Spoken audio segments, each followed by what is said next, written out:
ಆ ಅತ್ಯಾಚಾರಿ ಒಂದು ಘಟನೆ ನನಗೆ ನೆನಪಿರಂಗೆ ಮೇಡಮ್, ಉಮೇಶ್ ರೆಡ್ಡಿ ಅಂತ ಇರ್ಬೋದು, ವಿಕೃತ ಕಾಮಿ ಅಂತೇಳಿ ಅವನು ಸರಣಿ ಕೊಲೆಗಳನ್ನ ನಾವು ನೋಡಿದ್ವಿ.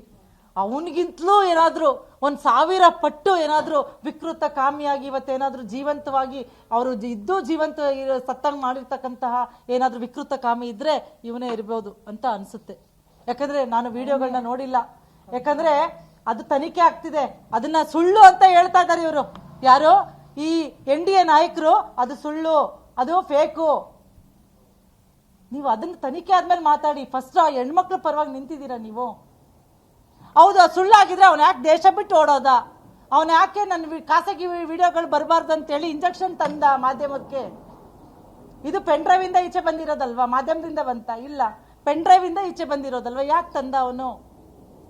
ಯಾಕೆ ದೇಶ ಬಿಟ್ಟು ಓಡೋದ? ಯಾಕೆ ಇವ್ರು ಉಚ್ಚಾಟನೆ ಮಾಡಿದ್ರು ನಿನ್ನೆ ನಾವೆಲ್ಲ ಪ್ರತಿಭಟನೆಗಳು ಶುರು ಹಚ್ಕೊಂಡ್ಮೇಲೆ? ಯಾಕೆ JDS ನವರು ಉಚ್ಚಾಟನೆ ಮಾಡಿದ್ದಾರೆ ಪಕ್ಷದಿಂದ?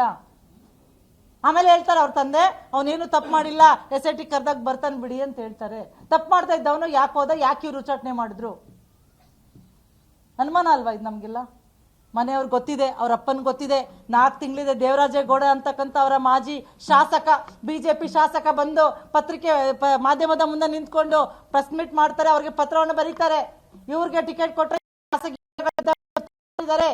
ಹೆಣ್ಮಕ್ಳನ್ನ ಇವ್ರು ಬಳಸ್ಕೊಂಡಿದ್ದಾರೆ, ಅವ್ರ ಜೀವನವನ್ನು ಹಾಳು ಮಾಡಿದ್ದಾರೆ, ನಾನು ಇದನ್ನ ಬಿಡ್ತೀನಿ ಅಂತ ಹೇಳ್ತಾರೆ. ಅಂದ್ರೂ ಕೂಡ ಇವ್ರು ಚರ್ಚೆ ಮಾಡ್ತಾರೆ. ದೇವೇಗೌಡರು ಡೆಲ್ಲಿಗೆ ಹೋಗ್ತಾರೆ, ಅಲ್ಲೋಗಿ ಅಲ್ಲಿ ಟಿಕೆಟ್ ಅನೌನ್ಸ್ ಮಾಡ್ಕೊಂಡು ಬರ್ತಾರೆ. ಗೌಡ್ರ ಬಗ್ಗೆ ಅಪಾರವಾದಂತ ಅಭಿಮಾನ ಇದೆ, ನಮ್ಗೆ ಗೌರವ ಇದೆ.